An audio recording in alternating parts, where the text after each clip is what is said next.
Nas duas últimas aulas, eu fiz 10 afirmações sobre a doutrina da revelação. Primeira, os cristãos creem que Deus se revelou à humanidade por meio da sua criação e por meio das Escrituras Sagradas. Então, os cristãos acreditam em revelação geral e especial. Revelação que Deus fez de si mesmo aos seres humanos por meio da natureza e revelação que Deus fez de si mesmo aos seres humanos por meio das Escrituras Sagradas. Em segundo lugar, afirmei que a crença numa revelação verbalizada ajusta-se à visão de mundo do cristianismo. Então, não há nenhuma contradição em declararmos dentro do nosso sistema de pensamento que um Deus infinito pessoal se revelou a seres feitos à sua imagem e semelhança, seres pessoais. Em terceiro lugar, afirmei que a fé cristã parte da pressuposição de que Deus existe e é pessoal. Não é intrinsecamente absurda, portanto, a ideia de um Deus pessoal se revelar de modo racional a seres pessoais. Então, observe que tudo isso está inserido, a doutrina da revelação geral, da revelação especial, dentro da visão de mundo cristã. Em razão de crermos no que nós cremos, vemos como racional Deus se comunicar de maneira efetiva com nós, seres humanos. Em quarto lugar, a revelação verbalizada e proposicional é necessária para que os seres humanos conheçam as verdades centrais sobre si mesmos e o universo que não conheceriam de outra forma. Que eu estou com isso querendo dizer, e sobre essas afirmações nós vamos falar mais extensamente nas próximas aulas e consultando o que os teólogos mais renomados da tradição reformada afirmaram sobre o tema. Então, o que eu disse, portanto, é que a revelação verbalizada e proposicional é necessária para que os seres humanos conheçam verdades centrais sobre si mesmos e o universo que não conheceriam de outra forma, me perdoe repetir. A revelação geral é insuficiente. Ela nos fala sobre Deus, os seus atributos de sabedoria, de poder, de soberania. Ela também tem algo a falar sobre nós e o fato de sermos criaturas dele e a ele devermos sujeição, o culto que lhe é devido. São informações que seriam do conhecimento consciente de todos, se o pecado não tivesse socado para dentro do nosso coração essas mesmas verdades, uma vez que elas, em razão da nossa condição de seres caídos, nos apavoram.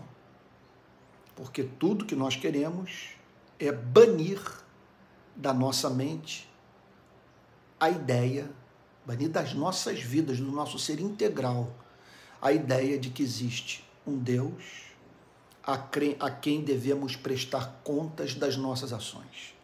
E que, em razão da forma como nós vivemos, lidamos uns com os outros e com ele, é hoje um Deus irado. Um Deus que não pode nos abençoar na extensão em que ele poderia cobrir a nossa vida com as mais diferentes manifestações da sua bondade, em razão do fato de vivermos uma vida ofensiva à sua natureza santa.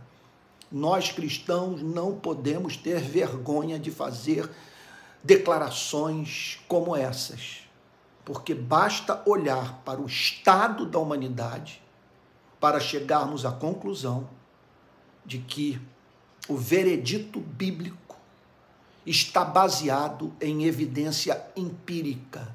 O ser humano é mau, é cruel, é egoísta. Ele precisa desesperadamente de redenção. Então, a revelação geral, embora nos comunique fatos concretos sobre Deus, veja só, é importante ser dito o seguinte, que a queda não vai operar, do ponto de vista da relação dos seres humanos com esta revelação, da mesma forma em cada ser humano. O que eu estou querendo dizer com isso? É possível que uma pessoa, ao olhar para a criação, seja forçada a declarar que Deus é real. Eu não estou querendo dizer que o ateísmo tem que ser a necessária, ou o agnosticismo, a necessária resposta dos seres humanos ao que lhes é revelado pela criação. Seres humanos podem chegar à conclusão de que Deus existe, podem ir muito longe nessa teologia natural que não conta com a luz da revelação especial das Escrituras, do Evangelho de Jesus Cristo. O que é comum a todos os pecadores é a falta de encanto por Deus, de amor, de gratidão. O que nos falta, portanto, veja, não é neurônio que nos habilite mediante o pleno uso das nossas faculdades mentais, admitir que o universo tem um Criador. O que nos falta é amor, o que nos falta é coração, é capacidade para nos deleitarmos naquilo que sabemos ser verdadeiro. Só que aquilo que nós sabemos ser verdadeiro nos confronta. E aí, então, usamos das mais diferentes manobras para nos afastarmos daquilo que nos causa um trauma moral, que afeta todo o nosso ser. Então, ou nós negamos a existência dele, ou dizemos que se ele existe é impossível o saber, ou então o domesticamos, tornando, portanto, um Deus que se converte a nós. Ou também podemos, para aplacar a sua ira, praticar bizarrices, nos comportar de modo infantil, procurando, através da prática de tolices, arrancar dele as suas bênçãos. Portanto, quando eu declaro que a revelação verbalizada e proposicional é necessária para que os seres humanos conheçam verdades centrais sobre si mesmos e o universo que não conheceriam de outra forma, o que eu estou querendo com isso dizer é que a revelação geral não nos fala nada, absolutamente nada, sobre o estado pós-morte daqueles que pecaram tão gravemente contra o seu Criador. A revelação geral pode nos falar da existência de um Deus sábio, soberano, todo-poderoso, mas ela não nos fala nada sobre um Deus gracioso, um Deus que perdoa pecados, um Deus que redime aqueles que se insurgiram contra a sua autoridade.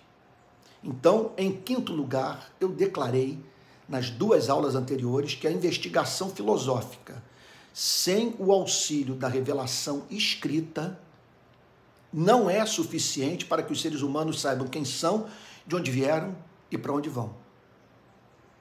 Portanto, a filosofia não dá conta dos dramas provenientes do nosso estado de seres caídos. Ela não nos fala nada sobre um possível castigo eterno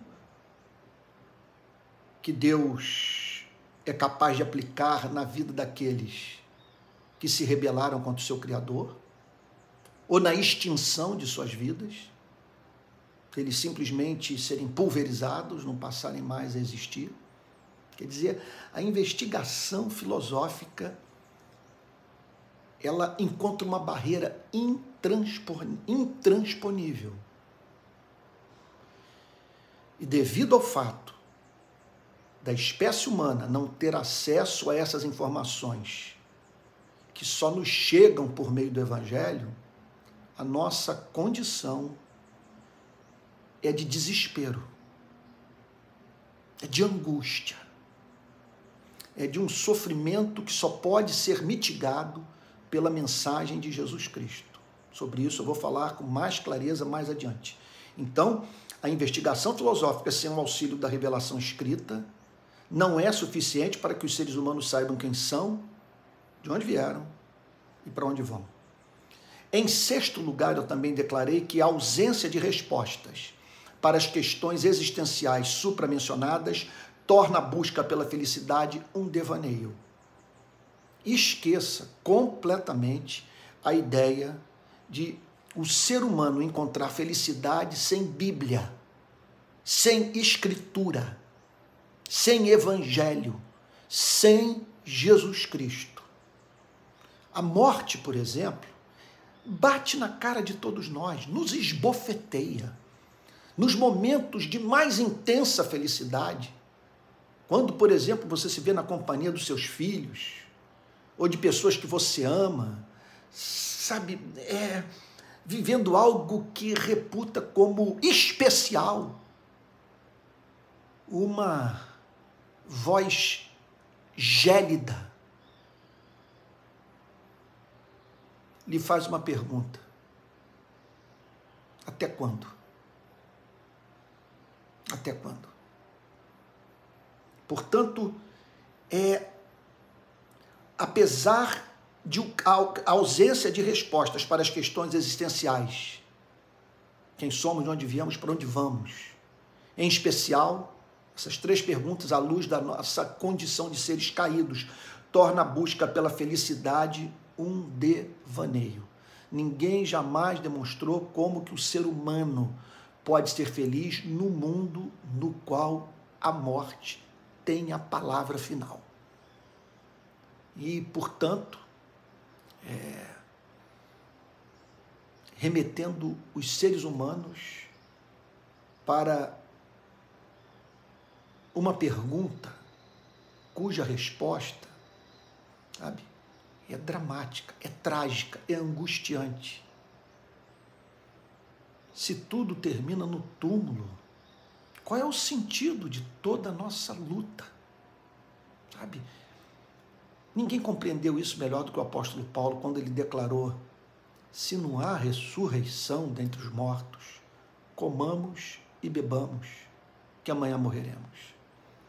Em sétimo lugar, eu declarei que apesar de o Criador ter deixado marcas da sua glória na sua criação, os seres humanos jamais souberam tirar proveito da revelação que Deus fez de si mesmo na natureza. Então, esse é um fato. A Bíblia, ao ensinar que Deus se revela aos seres humanos por meio da sua criação, não está com isso querendo dizer que seja possível ao ser humano caído fazer uma boa teologia natural a ponto dele se encantar com aquilo que veio a descobrir mediante a inferência dos fatos da vida. É um mundo estonteante. Tudo é impressionante, tudo é lindo. Ainda hoje de manhã eu escrevi no meu Twitter que eu vejo a natureza coalhada de bilhetes deixados por Deus, com a seguinte frase: eu amo vocês. O problema é que os seres humanos não tiram nenhum proveito dessa revelação. Eles têm impressionante dificuldade de conceber um Deus justo, um Deus sábio, um Deus amoroso, vamos assim dizer, um Deus de caráter simétrico, com base apenas nesta revelação. E quando vão longe, estou falando aqui sem a luz do Evangelho, na elaboração dessa teologia natural, não se encantam por ela. Isso não lhes diz nada. Mostre-me um homem escrevendo um salmo sem ter passado pela experiência de regeneração, sem ter conhecido Jesus Cristo, sabe? Eu estou falando de um salmo que não seja piegas, sabe? Que não seja expressão de infantilidade. Um salmo que seja fruto do mais profundo arrependimento seguido do compromisso de viver para a glória de Deus. E não existe isso. Então, em sétimo lugar, apesar de o Criador ter deixado marcas da sua glória na sua criação, os seres humanos jamais souberam tirar proveito da revelação que Deus fez de si mesmo na natureza. Me perdoe repetir, eu acredito que a quintessência do ensinar é a arte da repetição. E esses pontos têm que ficar bem fixados na memória de todos nós, na sua memória, a fim de que você, a partir desse alicerce, construa o seu saber teológico. Oitavo lugar, o ser humano é uma fábrica de ídolos. Vive a criar deuses caprichosos, perversos, incertos, que exigem a prática de bizarrices que inviabilizam a vida daqueles que os adoram. Então, sem a luz do Evangelho, os seres humanos chegam a essa espécie de liturgia, de culto, de relacionamento com o Criador. Porque a culpa condiciona a elaboração teológica, natural, desprovida, repito, da luz da revelação especial. E essas pessoas, portanto, acabam concebendo deuses à sua imagem e semelhança. Nesse sentido, Feuerbach está certo. Deuses caprichosos, perversos e incertos. E que pedem o que mais idiota se possa conceber dos seres humanos. Às vezes eu fico a pensar, quando eu estou dirigindo para São Paulo e vejo peregrinos no caminho, se dirigindo para Aparecida, dá vontade de parar ali no meio do caminho e dizer: eu tenho todo o respeito por vocês, carinho e anseio real de ajudá-los. Mas permita-me dizer, amigos, por que vocês estão andando nesse asfalto descalços? Qual é o motivo de carregar essa cruz? Por que uma peregrinação de 500 quilômetros para vocês obterem uma bênção, para alcançarem uma graça? Será que vocês não veem que se Deus exige isso dos seres humanos, Ele não é digno do nosso amor? Nono lugar, os seres humanos são péssimos teólogos. Em razão da fobia que tem de Deus, lhes é mais fácil amar a mãe natureza, que nada pede, do que o Deus Pai, que exige amor. A idolatria pode, portanto, assumir caminhos opostos. Ela pode tanto domesticar a Deus, quanto transformá-lo num diabo. Portanto, os efeitos da queda na mente humana, eles são uniformes do ponto de vista de nos impedirem de ter prazer em Deus, deleite em Deus, de o concebermos como um Deus amável, digno do nosso culto. Agora, esses efeitos não são uniformes na vida dos seres humanos sob tantos outros aspectos. Repito, que dizem respeito à relação dos homens e das mulheres com o seu Criador. Então, o efeito da queda não vai representar necessariamente, repito, algo como o ateísmo, a crença no agnosticismo, ou o ato de conceber um Deus mãe natureza, ou um Deus diabólico. Isso vai depender de uma série de fatores, os mais diferentes. Isso tem a ver com a cultura, com a própria história pessoal desse ser humano que se aproxima supostamente do seu Criador. Mas, olhando para a história da humanidade, o que se percebe é que os seres humanos são encontrados entre esses extremos, ou tentando converter a Deus, a si mesmos, e, portanto, o domesticando, transformando nessa figura famosa aí, conhecida do Papai Noel, ou então o transformando num diabo, que, para ser satisfeito, exige dos seres humanos muito sacrifício. Pois bem, em 10º lugar, eu declarei que, a fim de que a visão do ser e dos atributos de Deus não se tornasse mera projeção humana, aprove ao Criador pelo seu infinito amor. É muito importante que nós, cristãos, partimos da certeza numa revelação especial, não apenas devido ao fato de Deus ser pessoal, mas devido ao fato dele ser um Deus de amor. E no seu infinito amor, ele não suportou a ideia de fazer com que permanecêssemos em trevas. Eu diria que o amor demanda, sabe? Não que Deus seja obrigado a se revelar, mas demanda uma revelação. Sendo ele quem ele é, não poderia deixar de nos socorrer. É da natureza dele agir com graça. Então, aprove ao Criador, pelo seu infinito amor, revelar seus seres humanos por meio das Escrituras, que são os óculos, por meio dos quais enxergamos o que nos era imagem difusa. É como se estivéssemos diante de um livro. Você olha e diz, isso aqui é um livro, isso aqui tem um autor. Sabe? Eu percebo aqui letras presentes nesse livro, mas devido ao embaçamento dos meus olhos, eu não consigo ler o livro. Eu estou impedido, algo me impede de ler a história.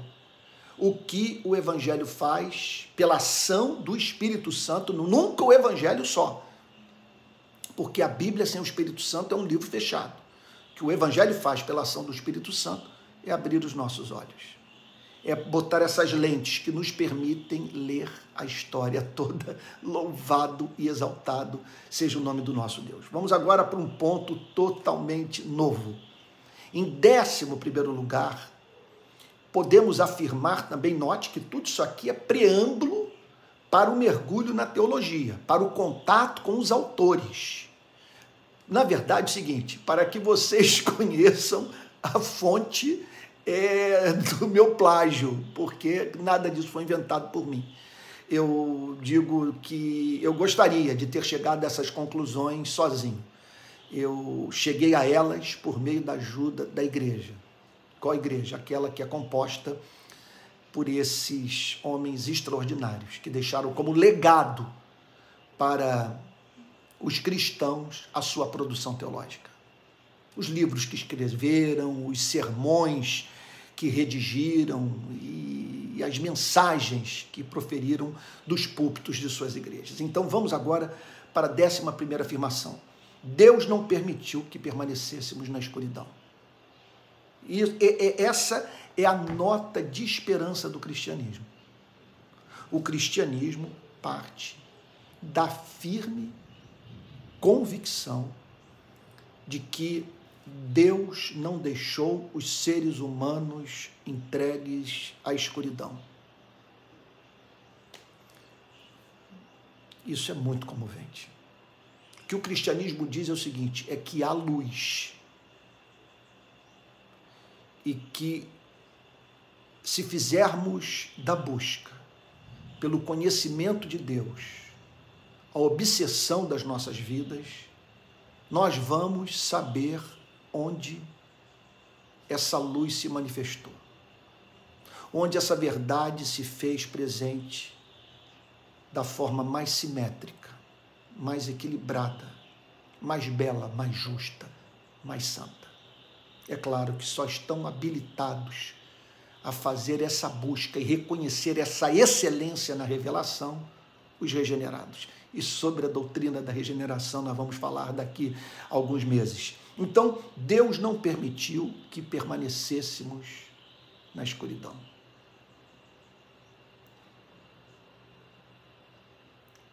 Por isso que Jesus Cristo é chamado de luz do mundo. Olha, eu abro um parênteses aqui. Aliás, o Martin Lloyd Jones diz o seguinte, eu concordo com ele, que o pregador que nasceu de novo, cheio do Espírito Santo, ele tem muita dificuldade de manter um discurso que seja o tempo inteiro linear, porque às vezes ele declara algo que o leva a pensar de uma forma mais profunda sobre aquilo que ele está falando. E ao parar para pensar no que acabou de declarar, ele é levado a expressar o seu culto a Deus. É como o apóstolo Paulo, que lá estava na carta aos Romanos, no capítulo 11, falando sobre a doutrina da predestinação. Quando chega num ponto, ele irrompe em adoração. Ó profundidade da riqueza, tanto da sabedoria quanto do conhecimento de Deus. Então, eu diria que, sabe, quer dizer, meu Deus, pense na vida nesse planeta sem a luz do Evangelho. Retire Jesus Cristo de sua vida. O que restaria para você e para mim? Onde encontrar consolo? Em qual autor nós buscaríamos e encontraríamos descanso para o nosso espírito? Então, Deus não permitiu que permanecêssemos na escuridão. Essa é a pura expressão da sua misericórdia. Porque na sua misericórdia Ele faz por nós o que no nosso sofrimento, na nossa miséria, no nosso caos, não éramos capazes de fazer por nós mesmos para nos ajudarmos. Se Ele não tivesse enviado essa luz, nós continuaríamos em trevas. Porque as trevas estão dentro de nós. Não se trata de algo meramente exterior a nós. Não é que a revelação natural seja insuficiente, embora ela nos fale muito. Mas o problema maior é que, ainda que a Bíblia nascesse como árvore, sabe, fosse uma coisa assim que estivesse espalhada por todo o planeta, nós não tiraríamos nenhum proveito disso, porque a cegueira está dentro de nós. Então, aprove a Ele, é claro, nos dar uma revelação especial, que é luz, mas mesmo ela só será vista como especial se o Espírito Santo tirar a venda dos nossos olhos. Então, quando eu declaro que Ele não permitiu que permanecêssemos na escuridão, veja, eu estou tanto afirmando que Ele nos deu uma Bíblia, um Evangelho, que Ele enviou Jesus Cristo, como afirmando que Ele também enviou o Espírito Santo, que nos permite ver nas Escrituras, na Bíblia, no Evangelho, em Jesus Cristo, a pura expressão da vontade de Deus, do ser de Deus, sabe, do interesse de Deus pelas nossas vidas. Em 12º lugar, creio que podemos também declarar, sem medo de estarmos errados, que a revelação se faz necessária porque, além de carecermos de respostas para a nossa perdição metafísica, precisamos de respostas para a nossa perdição moral. Então, nós carecemos de duas espécies de informação, que tem a ver com os dois lados da nossa pequenez. De um lado, estamos metafisicamente perdidos. Não sabemos quem somos, de onde viemos, para onde vamos. Qual é o sentido dessa vida dura, curta, incerta que nós vivemos? Então, vem a foto de um telescópio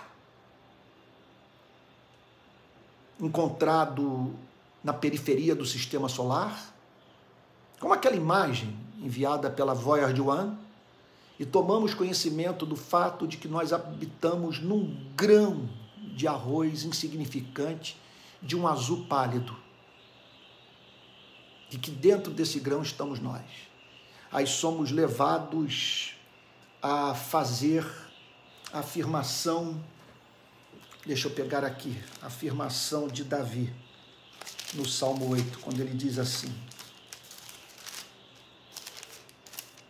ó Senhor, Senhor nosso. Ele já tem a resposta. Quão magnífico, como é magnífico o teu nome em toda a terra, pois puseste nos céus a tua majestade. Da boca de pequeninos e crianças de peito suscitaste força por causa dos teus adversários, para fazeres emudecer o inimigo e o vingador. Isso aqui é declaração de regenerado, de quem conheceu a Deus, de quem nasceu de novo. Agora, no verso 3, ele faz uma declaração que é comum a crentes incrédulos. Ele diz assim: quando contemplo os teus céus. Só não há nota de desespero, porque o Salmo 8 foi redigido pelo rei Davi, filho de Deus. Mas no verso 3 ele expressa parte desse conteúdo da perdição metafísica do homem, quando essa pequenez é vista do ponto de vista de um universo onde não há um Criador, ou onde o Criador não se revelou aos seres humanos. Quando contemplo os teus céus, obras dos teus dedos, a lua e as estrelas que estabeleceste, que é o homem para que dele te lembres, e o filho do homem para que o visites. Então aqui está Davi dizendo: quando eu penso nos céus, nas obras das tuas mãos, sabe, eu indago, como é que o Senhor pode gastar tempo conosco? O que faz com que o Senhor se dedique de tal maneira a nós? Por que o Senhor nos leva tão a sério? Quem somos? Só que muitos formulam essas perguntas sem conhecer pessoalmente a Deus. Só ficam com a sua finitude, com a sua angústia metafísica. Então nós precisávamos de uma resposta, de uma revelação que nos salvasse dessa perdição metafísica, dessa falta de sentido para a nossa existência. Agora, nós precisávamos de uma revelação que desse conta da nossa perdição moral. O que isso significa? Olha só. 13ª afirmação sobre a doutrina da revelação. Somos maus e carecemos de saber como nos reconciliarmos com Deus, que pede de nós o justo, santo e razoável, que nos recusamos a dar. Amor, deixa eu entender. Eu espero que você entenda o ponto. Nós precisamos de uma revelação que nos ajude a sermos salvos da nossa outra espécie de perdição. Uma é a metafísica, a outra é a moral. Em que consiste a perdição moral? Ora, nós fomos criados à imagem e semelhança de um Deus santo. Por termos sido criados à imagem e semelhança do Deus santo, de um Deus santo, nós devemos sujeitar a nossa vida à sua vontade. Deus do céu, isso é muito evidente. Como esperar viver uma vida diferente daquela que Deus prescreveu da nós e contarmos com a bênção de Deus? De que Deus haverá de nos abençoar ad eterno enquanto matamos, mentimos, corrompemos e damos uma banana para o céu. E outro ponto, o que ele pede de nós é razoável, ele pede amor. E pede o que nós vivemos a pedir uns dos outros.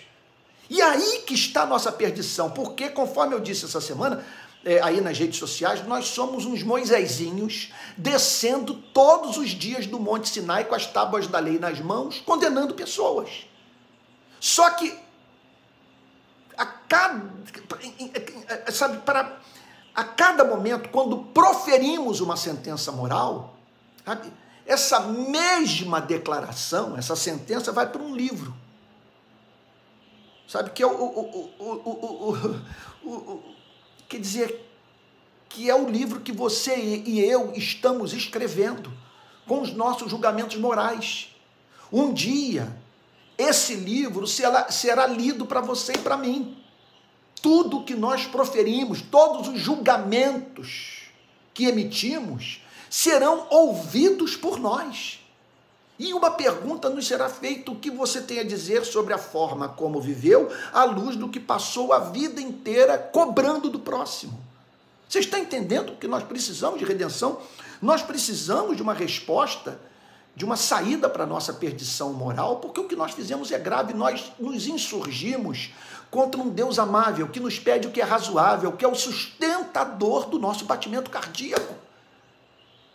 Sabe? Então, por isso precisávamos de uma revelação. Mais um ponto, 14º. A revelação escrita nos mostra o caminho da reconciliação da criatura com o Criador. Então, a revelação escrita, ela projeta a luz, revelação verbalizada, e para que se tornasse perenizada, foi registrada de modo infalível. Que imagine essa revelação passando de geração em geração, de modo tão somente oral. Aprove a Deus, na sua infinita sabedoria, usar servos seus para fazerem o registro dessa revelação oral. E louvado seja o seu nome, que hoje nós temos uma Bíblia, que é lâmpada para os nossos pés e luz para o nosso caminho. Então, essa revelação projeta luz sobre a revelação natural. Ela amplia, ela torna mais simétrica, mais bela. Nós conseguimos enxergar na revelação natural o que não enxergaríamos se não tivéssemos a revelação especial. Na verdade é o seguinte: quem tem a revelação especial tem a revelação natural. Quem não tem a revelação especial acaba ficando sem ambas as coisas. Acaba não tendo nem a revelação especial, nem a revelação natural. Então, por isso que eu declaro, a revelação escrita nos mostra o caminho da relação, o caminho da reconciliação da criatura com o Criador. O que ela faz, portanto, é comunicar algo a nós que filosofia, teologia natural de qualquer espécie, elaborada pelo melhor não regenerado que já passou por esse planeta, sabe? Quer dizer, são capazes, oh meu Deus, que a teologia elaborada por filósofos e teólogos, dentre os melhores, dentre os não regenerados, seriam capazes de conceber essa revelação. Ela não nos comunicaria resposta para uma questão central. Quem limpará as minhas mãos sujas de sangue? Depois da Primeira Guerra Mundial, da Segunda Guerra Mundial, meu Deus, depois Vietnã, Camboja, Ruanda, Bósnia e Herzegovina, depois do tráfico de escravos, do genocídio de índios, depois, sabe, da elaboração de um modelo econômico sancionado pela lei, que permite impunemente a concentração de riqueza e um fosso imoral entre ricos e pobres. Como que o ser humano pode se aproximar do seu Criador? Como ser admitido à sua presença? Quando me converti, nós cantávamos muito na Igreja Betânia uma canção que até hoje eu canto, que faz parte dos meus momentos devocionais. Ela diz assim: Senhor, quem entrará no santuário para te adorar? Quem tem as mãos limpas e o coração puro, quem não tem vaidade e sabe amar. Segunda estrofe. Senhor, eu quero entrar no santuário para te adorar. Ó, limpa minhas mãos e o meu coração. Afasta a vaidade. Ensina-me a amar. A última estrofe é arrebatadora. Aí entra a revelação especial, o Evangelho. Senhor, já posso entrar no santuário para te adorar. Teu sangue me limpa e me dá perdão. Teu Espírito Santo me enche de amor. É isso. A revelação se fez necessária porque, além de carecermos de respostas para a nossa perdição metafísica, precisávamos de respostas para a nossa perdição moral. E por fim,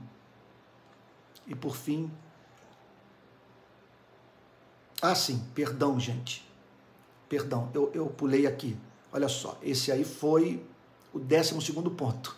13º ponto, também sobre ele eu já falei, somos maus e carecemos de saber como nos reconciliarmos com Deus, que pede de nós o justo, o santo, o razoável, que nos recusamos a dar. Amor. 14º ponto, a revelação escrita nos mostra o caminho da reconciliação da criatura com o Criador. Então, é claro que numa aula como essa, a gente erra os pontos, a gente tem que pedir perdão pelo que falou, a gente tem que refazer o que disse, né? Porque o tesouro habita em vaso de barro. Né? Então, falar sobre o impulso do Espírito, sobre a bênção do Espírito Santo, não significa se comportar como um robô. Então, eu conto com a sua boa vontade quando eu me embaralho aqui nas minhas anotações. Último ponto dessa aula. Sabe? Na verdade, é de um total de 50 teses que eu sustento sobre a doutrina da revelação. Depois de apresentar essas 50 teses, aí eu quero mergulhar nos escritos dos teólogos, a fim de buscarmos saber o que esses teólogos disseram no decorrer da história da igreja sobre esses 50 pontos. Tá bom que eu estou trazendo para você aqui na nossa escola de discípulos. 15ª afirmação. A mensagem central da revelação escrita é Cristo, o Salvador que a este mundo veio enviado por Deus para nos apresentar o caminho da redenção. Portanto, esse é o ápice da revelação.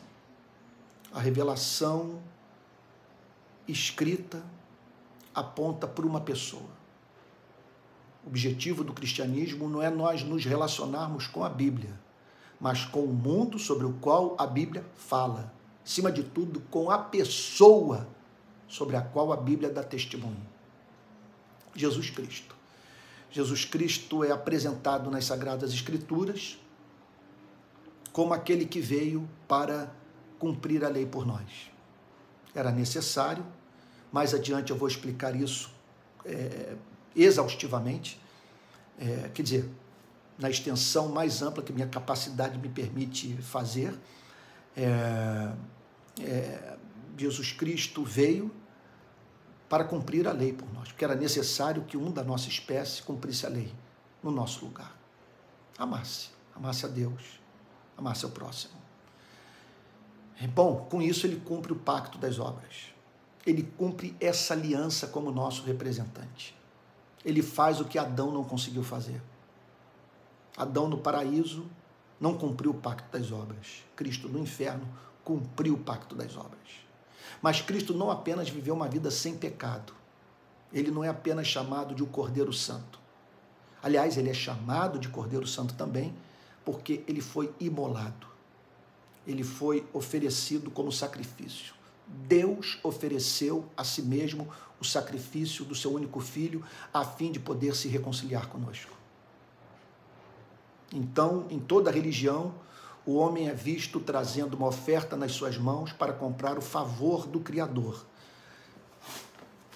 Deixa eu passar aqui um lenço, porque aconteceu o seguinte, eu estou num novo estúdio, e só que eu usava no antigo lugar de gravação esse aparelho de ar, que é diferente do ar-condicionado. Qual é o nome dele? Me esqueci agora. Oh, meu Deus, qual é o nome daquele? É o aparelho, aquele aparelho que o motor fica do lado de fora de casa. Silencioso. Esse aqui não. Eu botei um ar-condicionado aqui, mas ele é muito barulhento e atrapalharia na comunicação. E eu estou aqui num estúdio, aqui não tem laje, é só madeira. Então está vindo sol com toda a força sobre a madeira e transformando isso aqui numa estufa.